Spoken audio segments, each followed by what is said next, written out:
Just the two of us, a great song from the 70s, building castles way up high. Well, today's Tuesday, April 12th, and it is just the two of us, Dan Nathan and yours truly, G Swizz. Today's market call is brought to you by CME Group, Dan, where risk, I love this, by the way, I wish I had thought of it, where risk meets opportunity, an open exchange because, in fact, they manage the virtual meetings that matter for the top companies around the world. It is just the two of us on this Tuesday. Two for Tuesday for you 104.3 fans on the New York City area. Dan, how are you? Yeah, I'm doing well. Let's get the lead out here, guy. I mean, listen, one thing I have to go back to. Remember a couple weeks ago we were in Chicago and we did the market call. That's MKT Call for you fans out there from the CME Group's headquarters. And there was one thing that I took away from there. We saw some of our old friends at the CME, but you were like amazed at how well that their lobby smelled, the cleanliness of that. Gracious. I know you were absolutely floored by that. You were like an old man walking around like saying it 3 hours later. You're like, it just smells so good in here, right? I mean, what was that all about, guys? I don't know. I brought it up a number of times. I've been in many lobbies and foyers in my life. Yeah, you have done that. I mean, the size of that and the fact that it was able to smell as clean and crisp. It was like those towels you put in a dryer to make the yes, towels the bounce. Well, listen, speaking of bounces, the stock market is bouncing a little bit today. I guess that CPI reading, that big March number, the print that we've been previewing, guy, for it feels like weeks since the February number came out.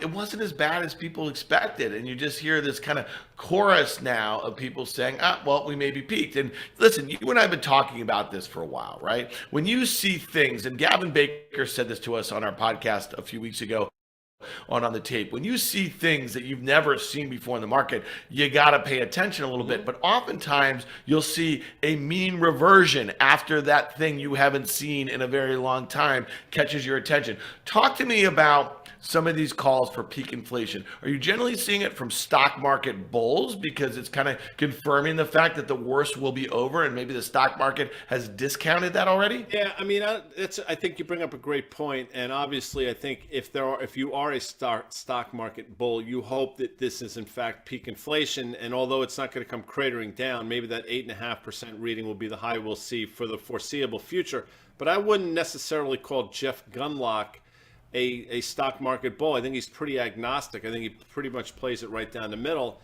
And he is in fact saying inflation is peaking. That might be true, but peaking is one thing and going precipitously lower is another. I mean, inflation can stay pretty elevated for quite a long period of time. And I don't think that today, at least, the market's not taking that into consideration. Now, Lael Brainerd, who has been historically one of the more dovish Fed governors, officials, she came out and said she was happy, I guess. She was somewhat relieved that core inflation was a little bit less than expected. So obviously now you have these sort of chorus of people sort of talking it down, saying this is as bad as it gets, and we'll see. I'm not certain that's the case, by the way, and it might not be next quarter, but I'm in the camp that energy is going higher. We're going to look at a crude chart in a little while.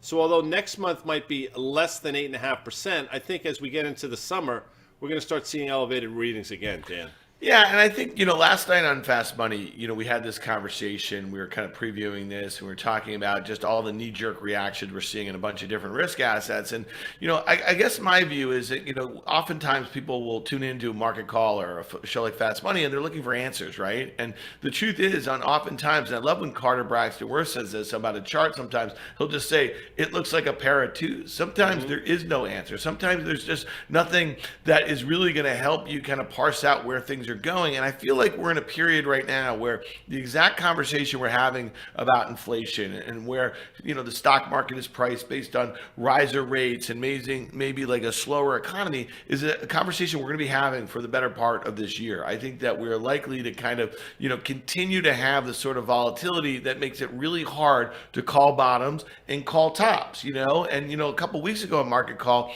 I think we talked about, okay, what could go right? What could be the scenario, right, point where the stock market, which just a couple days ago, trading days ago, was down less than 5% from its all-time highs in the S&P 500, what could be the thing that causes it to go much higher? And in my mind, you could have some natural readings come in. You could have a geopolitical situation that calms a great deal, right? You can have maybe not as slow as growth as some bears are expecting, and you can find yourself with the stock market grinding higher again because it's led by a handful of names. Yep, that's exactly right. And you get earnings that, come in better than expected. So all your points are well taken. I mean, there are a lot of things that can go right for the stock market. Quite frankly, outside of a couple periods of time over the last 13 years, pretty much everything is going right for the stock market. But I think the script has been flipped a little bit, and it comes in the form of the Federal Reserve. And I think it's important to talk about expectations. We obviously have the CME Fed tracker, but we'll take a look at it.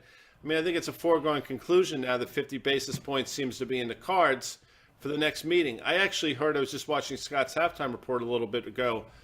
Jeremy Siegel was on, the professor from Wharton, and he had actually posited not potential for 75 basis point hike, but the fact that actually people were talking about that, which I don't think there's any chance that happens. But what's interesting is it was 25 basis points for a long time. Then the course of 50 basis points, people came out pre-Russia, Ukraine. Yeah. That happened. Everybody ratcheted it back. And now that seems to be sort of, I don't even know the term, maybe discounted in the market. All these 50 basis points, people are back. And I think that's going to happen not only next meeting, but the foreseeable future. Well, listen, if the Fed were to surprise, right? So we have an 85% probability from the Fed Watch tool here by CME saying that 50 basis points. Let's just say they were going to surprise and they were going to come in at 75 basis points, okay? Now, the Fed generally should not be surprising, investors when you think about all these tools that they have now from the standpoint of communication, right? And that's been a huge part of this Fed over the last 10 years or so.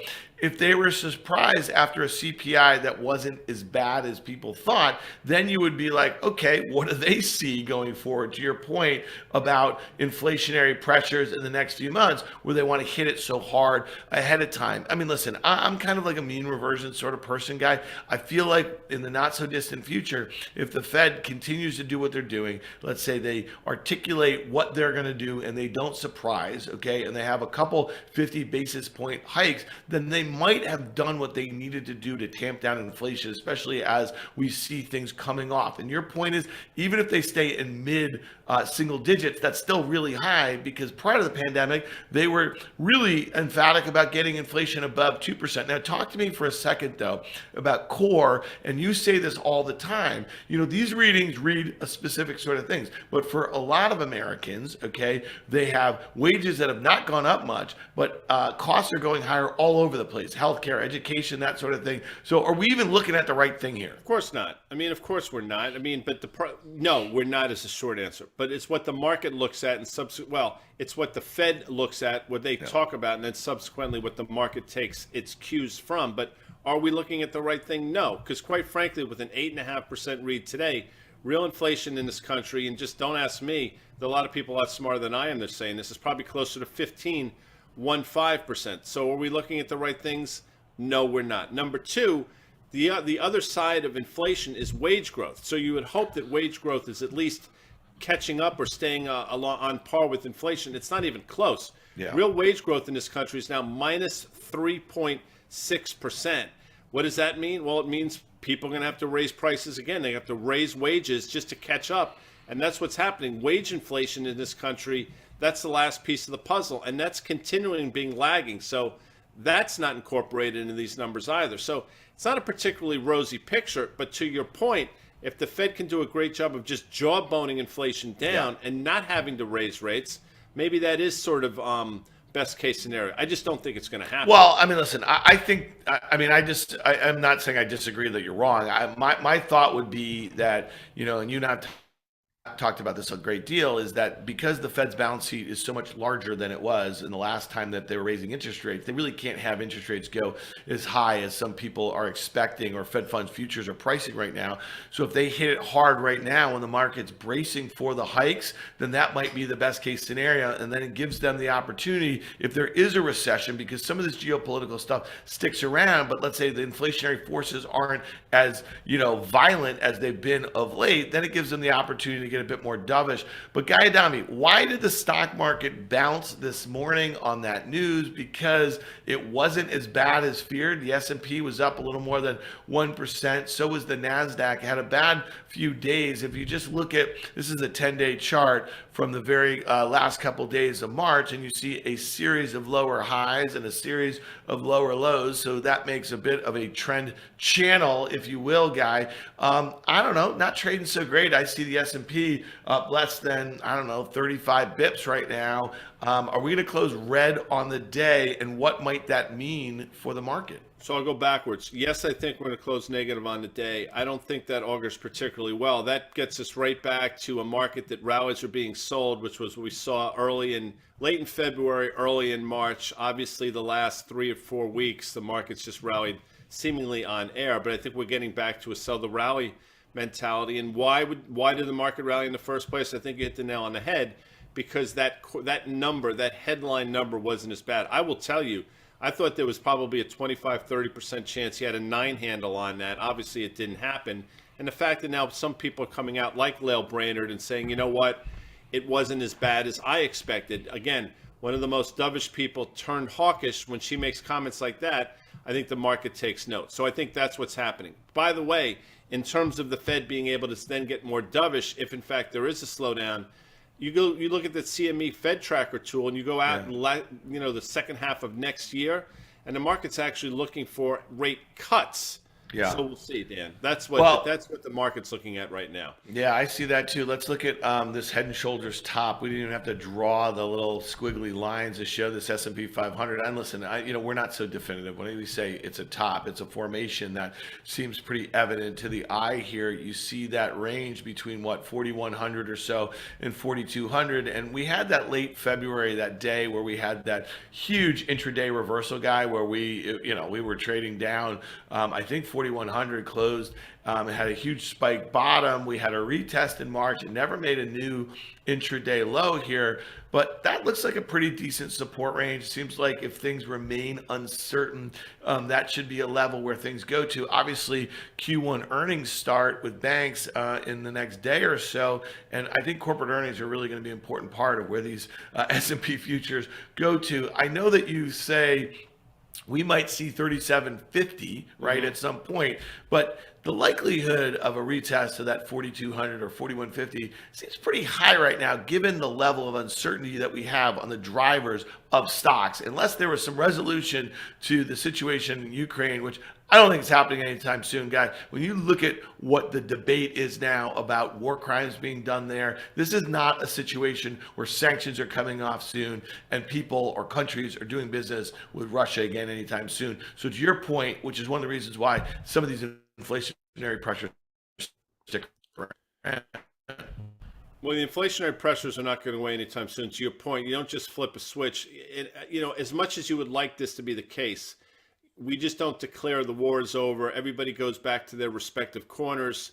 Things get rebuilt, lives get remade, and all of a sudden all the sanctions magically go away. It just doesn't happen that way. So I think, again, these inflation pressures that have been sort of elevated by what happened in Russia and Ukraine, they're not going to go away anytime soon. In terms of this chart, what's interesting is you mentioned mean reversion, and I'm with you on mean reversion, but let's take it one step further. Let's take a look at mean reversion in the form of S&P 500 price to earnings multiple. I mean, historically, the S&P 500 trades about a 16.5 times ish, and we're still not close to that. So if we do in fact mean revert, maybe that's what we mean revert as well. By the way, one of the numbers that goes into PE are earnings, and I don't think earnings will be nearly as robust as people hope for them to be. And we'll get obviously this week in banks, but we'll get into this in earnest over the next couple of weeks. So earnings better be gangbusters for this market to hold on. I just don't think they're going to be. And as rates go higher, I think multiples contract. I think that's just the way the market works. Yeah, well, one sector you just have to keep an eye on are the semiconductors. And we had earnings from Micron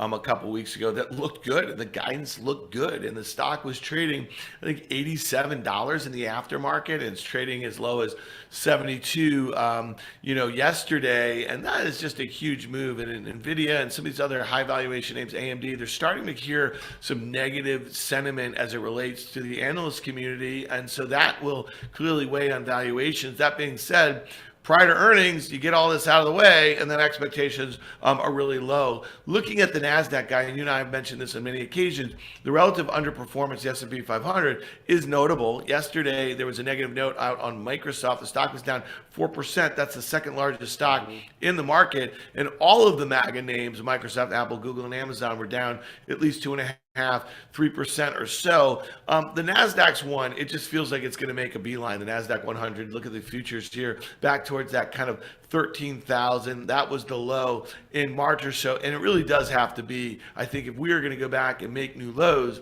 the Nasdaq would have to lead the way. I agree with that. And, you mentioned Amazon. We have a question that I'm going to address in a second, but Amazon announced that stock buyback, which was insignificant in terms of, the amount of money compared to its market cap, but they also announced the split. And I think the stock went from about 28.50 or so, and we thought it would trade back to 33.50, which had been sort of the middle of the range for a long time, and that's exactly what happened. Now that's selling off. You obviously saw it, to your point, Microsoft yesterday. Apple, bit of a tricky day yesterday in terms of how much it got sold off. So the NDX, the NQ, I think this goes lower. And the question we have, Dan, and I think you have a view on this, I know I do, would you rather Walmart or Amazon for the long-term holders? And I think Walmart has some room to the upside here. Recently made an all-time high. Amazon, quite frankly, has been sort of dead money, almost going on 2 years. So if I had to play the game, it would be Walmart over Amazon. Well, I guess define long-term, Walmart just broke out. It's been in this, Walmart guy has also been dead money, if you think about it. True. It's obviously got plenty of valuation support.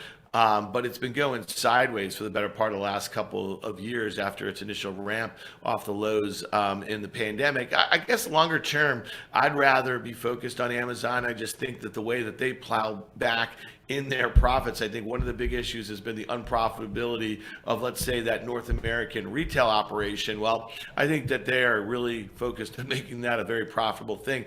Andy Jassy, the new CEO of Amazon, will be on with Andrew Ross Sorkin on Squawk and Friends Thursday morning on CNBC. So that'll be actually really interesting. And to your point, he's already trying to put his footprint on this company, right? With that buyback, we saw it with Satya Nadella when he took over at Microsoft. We saw it with Tim Cook at AOL. We saw, or at AOL, Apple, and we saw Sundar at Google. I suspect that longer term, Amazon is the place to be. Hey, guy, I got to go back to yesterday on Market Call. Carter Braxton-Worth was on. He showed us the log chart of the 40-year of the 10-year yield. And he said a lot of people, if you're looking at the arithmetic, you say, you've already seen a breakout. That means that this kind of bond bull market is over, right, with rates going higher. But on a log basis, he's saying this is just as important here. And I think this is really interesting. So we did kind of catch some resistance there. I think that, it's important to keep an eye on this. Even if the arithmetic were to fail and break down, I mean, that would be, kind of confirming this chart. Thoughts here a day later. He thought maybe we get to 281 in the 10-year. I'm just curious what your thinking is a day later on this. We got extraordinarily close, and obviously the longer the chart, the more important it is. And as Brendan just pointed out, by the way, Brendan Bresney, one of our crack producers, if you go back to the beginning of this chart, that's when I started my career. So I'm very familiar with what's going on here. But to the penny is exactly right. And, Mel asked a question last night in terms of yields topping out here and going lower. What does that mean for the broader market? And I thought that if 10-year yields were to go lower from here, it would be on the back of a market sell-off as market participants would go run into the bond market as a flight to quality. And maybe we're starting to see that. Who knows? I will tell you that this chart is extraordinarily important. The flip side of that coin, and typically, no matter what happens, everything's bullish for equities. Well, in this case, I think regardless of what happens, it's bearish for equities, because I think to my earlier point, if yields go lower, it's because the market is getting kiboshed and there's a flight to quality. And if yields go higher, that's going to be a tremendous headwind for equity. So here we are. You pick your poison, but we're right at that level, Dan Nathan. Well, it's interesting. So I threw up a 3-year chart since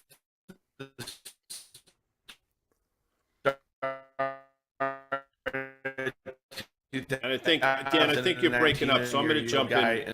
You just your feed is sort of breaking up a little bit, so I'll speak to this chart real quick.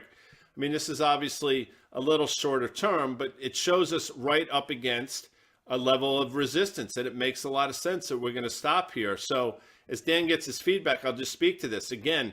I think in the short term, 10-year yields might have topped out. And I do think you're going to start to see another flattening of the yield curve. And it's going to take place with 10-year yields going lower, maybe back down to about 245, 250, and 2-year yields staying stubborn. By the way, if you look out 5s, 10s, 30s, the yield curve is basically flat right now, Dan, and I think we have you back. Yeah, so the one thing I'd say about this 3-year chart guide that I find really interesting is that go back to Q1 of 2019, and you know what happened? That was the Fed's dovish pivot, right? And so it's interesting that if we were to have topped out right there in the 10-year yield, it kind of is basically anticipating, in my opinion, that to your point, in the back half of this year, we might be going to a more dovish stance or so. So that's one of the reasons why we want to keep an eye on this. All right, this was one. And again, why might they go to be a bit more dovish if we were to see slower growth in the back half of the year? And we were talking about what the markets are pricing in for a recession. Look at this headline, guy. OPEC cuts forecast for global growth, oil demand, citing Ukraine war. Obviously, the lockdowns in China aren't great. We talked about crude yesterday, broke that uptrend that had been in place since the beginning of December here. Does X mark the spot? It's at a pretty interesting level, guy. That's interesting. You know, that's a fascinating headline. And obviously, you look at this and your initial reaction is that's really bearish for crude oil. And I would understand that. Maybe it is. I look at that and say, you know what? It's actually pretty bullish for crude oil. Why? Because it gives them air cover. Who's them? OPEC. They don't have to add, they don't have to drill it, excuse me. They don't have to add to reserves. They don't have to pump more oil, put more into the system. They can say, you know what, demand is going to wane. We're happy doing exactly what we're doing. So in my opinion, it's actually bullish for the commodity. And to a certain extent, you're seeing that today. X does mark the spot, though, and you don't have to decide. Let the market decide for you. So what does that mean? In my opinion, a close above sort of 105 in WTI, I think we're off to the races. And I think you would submit a close below sort of 93.5, 94. We're probably going to retest those lows we saw previous high in October, that 80, 82 level. Maybe we'll test that again. Yeah, what's your take? Oil equities have acted pretty well. If you plot the XLE, the ETF that tracks oil equities, and we know that Exxon, Chevron, and Schlumberger make up, 50% or so, they've kind of held in there. And so what is that telling you about, is crude going to be a thing that people who trade crude and crude futures, fine, it's going to continue to be volatile, use your stops. That's one of the reasons why it makes sense to express these views in the futures market. But the equities have really an underlying bid to them. If crude stayed here, if just went sideways now for the next month and a half, 2 months, either side of $100 until, let's call it mid-June or so, I think equities are going to rally. Crude equities, energy equities are going to rally. Why? Because they're better companies than they were the last time crude oil was here. They run better. They're more efficient. They're more profitable. Margins are much better. And at valuations that are a lot cheaper than they were when crude was at these levels last time. And that's been something we've been saying since last summer, and it's starting to play out now. So the OIH back either side of 300, that absolutely feels poised to take out those recent highs we saw of about 318 or so. All right, fair enough. All right, let's move on to the gold futures market here, Guy. This is near and dear to your heart. You know, we had that kind of breakout move. It was kind of parabolic in March. It's come back in a way, and it was doing in March what you would have expected it to do with inflation readings and expectations at 40-year highs. You had a new all-time high. It pulled back a little bit, but it's kind of picking its head up a little bit over the last couple of days. Is that just kind of hedging into the CPI print, or, you know, not hedging, but you know what I'm saying? No, I understand. People getting ahead of it. I totally get. Look, obviously the level we topped out at a few weeks ago or a month or so ago was levels we last saw in August 2020. As Carter would say, to the penny, double top. And that's unfortunate because it really put the kibosh on gold at exactly the wrong time. But the fact that we held those levels, the fact that we held those prior highs back in May, June of 2021, I believe it was, Dan, I think that augurs particularly well. So in terms of risk reward, I think the downside, I think your upside as we take out those levels. I'm going to remain a gold bull.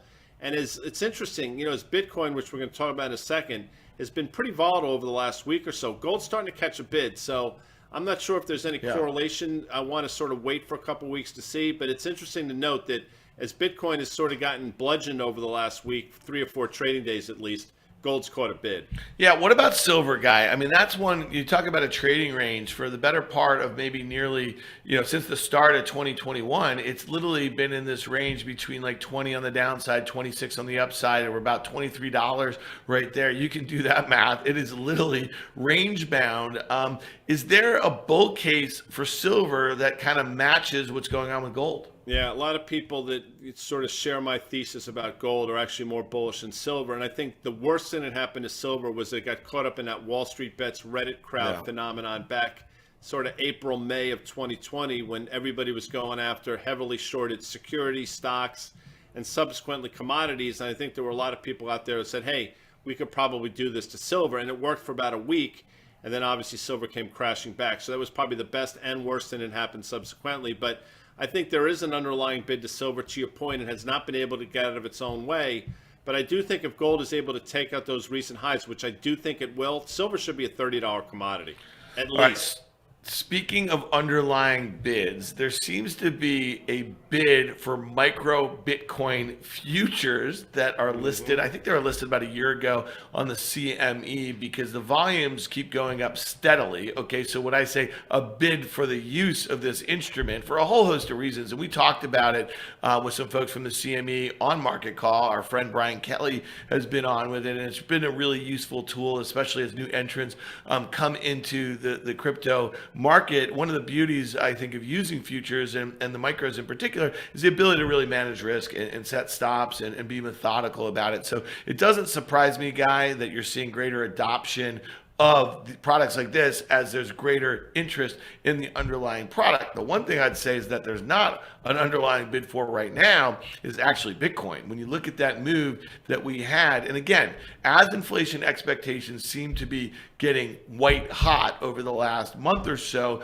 you saw this really sharp move in Bitcoin and break out above 40,000. It was between 35 and 45 for 2 months or so, but it wasn't able to hold, and it broke that recent uptrend. And I'll tell you, man, and I know this sounds too easy to be true, but there was a big Bitcoin conference in Miami last week. Everybody who's anybody's down there, and they're talking about this newfound financial utopia we're going to have with the advent of cryptocurrencies. I guess that it was invented 13 years ago, but when people leave, they leave those conferences like a weekend in Vegas at a bachelor party, and they're kind of taking stock of what what they spent and what happened, and then it sells off. And I'm just curious your take, maybe on a technical level, maybe that February low near 35,000 looks like a beeline it's going to make for. I'll say this, and I was actually wanted to bring this up on Fast Money last night. I didn't have the opportunity, but it's not coincidental, in my opinion, that you saw the rally in Bitcoin when it appeared as though maybe the Fed wasn't going to be as hawkish as they were. And I think people got all geeked up when maybe they thought, given what was going on, the sell-off in crude oil, obviously Russia, Ukraine, maybe that gave the Fed air cover not to be as hawkish as the market anticipated. Subsequently, all we've heard is hawkish talk, and that sort of correlated with the top in the price of Bitcoin recently and this subsequent sell-off. So I would submit, and I'm not saying I'm right, but just watching it, the more hawkish the Fed, or the more hawkish things we hear from them in terms of rate hikes and their ability to fight inflation and their want to fight inflation, I think the more negative, the more bearish it is for Bitcoin. And we'll see if that continues to play out. I will say this, Dan. If your thesis is right, if you think this is just jawboning, at some point the Fed is going to go back to their dovish stance, I think that's going to be ultimately the most bullish thing potentially for Bitcoin, and it could probably take us through those all-time highs of 68,000. Well, listen, I mean, that is the main pillar of the bull case. Michael Saylor, who we've, I think just a couple weeks ago was on Market Call with us, who is the biggest Bitcoin bull out there. What does he own? 129,000 Bitcoins. He keeps buying them on every dip. I mean, that is the reason why he does it, the devaluation of the currency, and that's obviously what all that dovish talk does. The other thing that you hear about is that there's maybe tax loss selling or people selling to pay taxes on a lot of crypto. So maybe you see that catch a bid. I suspect with a downtrend that we're in right now over the last couple of weeks, a lot of people would love to see it test 35,000, maybe get to that range of 35 to 30, and then they load the boat. The other one is obviously ETH, Ethereum. Look at this thing, what's going on right here. It's shown good relative strength, I think, to Bitcoin of late here. And I just like the setup for this one. If you were to get this in that little pocket between 2,500 and 2,000, to me, with this kind of expected move from proof of work to proof of stake in the back half of this year, it will be deflationary, meaning less ETH. That one, to me, is the most interesting take. I love that. Proof of stake, proof of life, proof of this, proof of that. Well, you know what? I'm going to be true to the proofs that we set forth at the beginning of the show when we said 30 minutes to the penny, as they say. And we're 5,000ing, Dan, because that's what we do. That was, in fact, today's market call. April, what is today? The 11th, 12th? It's a J 12th. is April, so I don't know. It's incredible. The months go by like this. I want to thank our sponsors, CME Group, where risk does meet opportunity. And, of course, Open Exchange. Tune in tomorrow, 1 p.m., same time, different shirt, same place, later. See ya.